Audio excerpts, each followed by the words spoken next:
मित्रों, पश्चिम बंगाल का चुनाव जो आगे बढ़ता गया, त्यों तृणमूल कांग्रेस का जन समर्थन और मनोबल नीचे गिरता गया और जैसे ही हिंसा मुक्त और शांतिपूर्ण चुनाव और मतदान संपन्न हो गया तो तृणमूल कांग्रेस के मन की अशांति और बेचैनी बहुत बढ़ गई और जैसे ही एग्जिट पोल के रुझान सामने आए तो ऐसा लगने लगा कि उनका संतुलन भी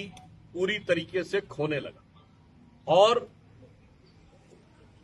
देश के इतिहास में पहली बार ऐसा हो रहा है जब किसी ऐसे राज्य में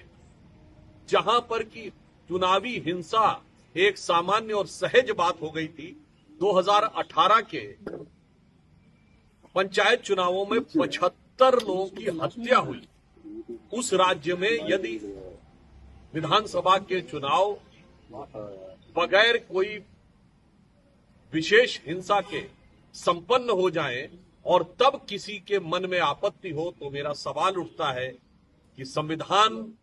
किन लोगों के रहने पर खतरे में है। अब जिस प्रकार से तृणमूल कांग्रेस ने अनर्गल निराधार आरोपों को मुद्दा बनाकर सर्वोच्च न्यायालय जाने का प्रयास किया, ये भी उनकी चिर परिचित छटपटाहट और बौखलाहट का ही एक प्रमाण है। विगत 10-12 वर्षों में भिन्न भिन्न न्यायालय के स्तरों पर लगभग 80 बार से अधिक टीएमसी कोर्ट जा चुकी है और हर बार उसे मुंह की खानी पड़ी। सर्वोच्च न्यायालय ने भी आज स्पष्ट रूप से संवैधानिक दृष्टि से किसी चुनावी प्रक्रिया में हस्तक्षेप करने से की तृणमूल कांग्रेस की याचिका खारिज कर दी। उल्लेखनीय बात यह है कि श्री रामलला विराजमान के खिलाफ बाबरी मस्जिद एक्शन कमेटी का केस लड़ने वाले तमाम आतंकवादियों के प्रति सहानुभूति रखने वाले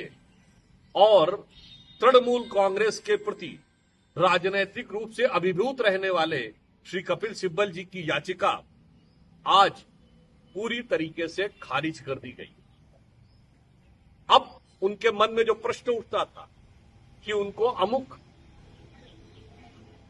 केंद्र सरकार के कर्मचारियों पर भरोसा नहीं है, राज्य सरकार के कर्मचारियों पर भरोसा है, तो मैं ममता जी से कहना चाहता हूं, आज भरोसे का सवाल आपके खुद के ऊपर है। जब आईपैक के ऊपर रेड हुई तो ये पहली बार ऐसा हुआ जबकि कोई मुख्यमंत्री स्वयं वहां पहुंच गए, अर्थात उनको अपनी पुलिस और अपनी राज्य सरकार की एजेंसी पर भरोसा नहीं था। पॉइंट नंबर 2, वो वहां पर खुद अंदर गई, अर्थात उनको अपने पर्सनल स्टाफ पर भी भरोसा नहीं था। पॉइंट नंबर 3, उन्होंने खुद उठाकर वो हरे रंग की फाइल अपने हाथ में रखी, अर्थात उनको अपने किसी निजी सहयोगी पर भी भरोसा नहीं था। तो जब भरोसा स्वयं तृणमूल कांग्रेस की सरकार को अपनी ही सरकार, अपने कर्मचारियों और अपने ऑफिस पर नहीं है, तो यह इसलिए है क्योंकि जनता का भरोसा पूरी तरीके से उठ चुका है। और मेरा ये सवाल है इंडी गठबंधन से और सारी देश की जनता को ध्यान से इस विषय को देखना चाहिए कि जहां पर शांतिपूर्ण मतदान होने पर, हिंसा मुक्त मतदान होने पे, हत्याएं न होने पर किसी को समस्या उत्पन्न हो रही है, इससे बहुत साफ है कि हिंसा, दबाव, भय और आतंक के आधार के ऊपर जो सत्ता बनाने का प्रयास था वह आज पूरी तरीके से भरभराता जा रहा है और संवैधानिक उपकरणों का इस प्रकार से दुरुपयोग करना और संवैधानिक संस्थाओं में बार बार जाकर न्यायालय को इतनी बार जाना, मुझे लगता है कि यह न सिर्फ आपकी राजनीतिक हताशा को दर्शाता है बल्कि यह भी दर्शाता है कि संवैधानिक व्यवस्थाओं में आपकी आस्था नहीं है और उसका आप दुरुपयोग करना चाहते हैं। आज का जो सर्वोच्च न्यायालय का निर्णय है ये संवैधानिक दृष्टि से उपयुक्त